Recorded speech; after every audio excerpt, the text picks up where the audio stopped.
So that being said, Ryan, regular season is over. Absolutely insane. I can't believe it. I know. I can't believe it either. It's nuts to me. I feel like we just did our preseason playoff predictions. I would say for the most part, I think we did okay. A few glaring things that I think we got wrong. I'll start with myself. I put Denver as the winner of that division. I believe preseason, and could I have been more wrong? Denver on paper should have been one of the best teams in the NFL, and they just shit the bed consistently all year. Seattle's going to get a really nice first-round pick. Nathaniel Hackett lost his job before completing one full season as a head coach there. It was a mess in that's going to be very interesting to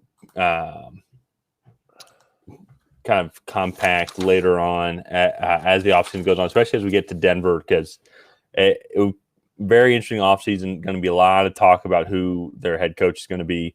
A lot of talks about Sean Payton going there. But the Saints want a first-round pick. Broncos do have a first-round pick. They made a trade with the 49ers for their first-round pick. So it could be something that they potentially do get. But it's going to be very interesting, though, to kind of see if they want to give that much capital. And also, Sean Payton wants to go there. I don't know if Sean Payton might not want to go there. I mean, if you think about the tools that he'd be working with, it's probably one of the better defenses that Sean Payton had, even though that Saints defense was pretty good at the end of his career. Russell Wilson, potential future Hall of Fame quarterback. Cortland Sutton, Jerry Jeudy, KJ Hamler, wide receiver duo. Who's their running back who got hurt? Javonte Williams. Javonte Williams out of the backfield. There's not much more I think you could ask for as a coach. In the draft, they're really going to be looking to strengthen up that front seven after trading Bradley Chubb. So really an edge rusher, maybe add another linebacker to that group, and then strengthen up that O-line. And so I think good coaching is really all that team is missing, and hopefully that can kind of adjust some of the issues that they were having with timing on offense this past year. Well, and it's interesting though too. Like it's just going straight into Denver as well, because like there's a lot of other head coaching jobs that are open. Houston, Arizona, and Indianapolis. Actually, all teams. I think that's teams with picks 2 through 5. So it's well, except the Broncos don't have the 5th pick, but honestly, if I'm just being fair about the whole thing, not horrible situations, I think, overall. Like, even if you want to go to the Texans, have it be a full rebuild. You can have 2 first-round picks here. You have some decent talent already.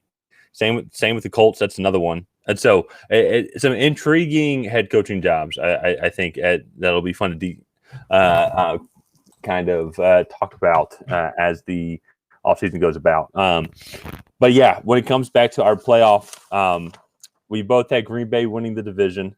That did not happen at all. Seattle is nowhere to be found on our division charts, rightfully so. Well, one of the things I will say is I want to say at the beginning of the year we both said Seattle would be picking in the top 5. We did. They are just from the Denver pick, not their own. So yes, that is crazy. That is absolutely. And then same with the Lions. Lions, I think, also have a top 5 pick or top 10 pick. Top 10. I want to say the Rams are like 6 or 7. Let me double check here. Yeah, I think it's 6. Yeah, it's 6. Yeah, just behind Seattle. So it's funny too. Like as the season went on, like we started to really watch those Denver Rams games because it just kept getting better and better for both Seattle and the Lions. Yeah, like we expected both of these teams to be picked in the top 10, and so they do have top 10 picks. But now it is obviously because because the other teams suck.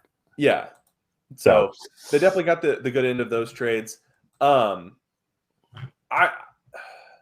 The outlook for those teams is really good, in my opinion. I think Denver, like I said, I think they're. Sorry, I'm about to sneeze. I think Denver is elite coaching away from being a top flight team. I just think Nathaniel Hackett got in way over his head. A lot of teams are trying to go with the young, hot offensive coordinator. I don't mean hot physically, but like like the new guys, like the young guys coming in. So like the Sean McVays, Kyle Shanahan's of the world, they're trying to find the next one. And I think the Broncos thought that they could have had that in Nathaniel Hackett, and I think they got burned a little bit. So for me, you live and you learn. I think Sean Payton, if he is going to come back and coach somewhere, that is the place for him to go. The only thing that I don't see is I don't think that Denver has the draft capital that New Orleans would want for Sean Payton. So they do have first round pick. I'm sure they're one a little bit more. We'll have to see. Also, I think Peyton can probably talk with the Saints as well.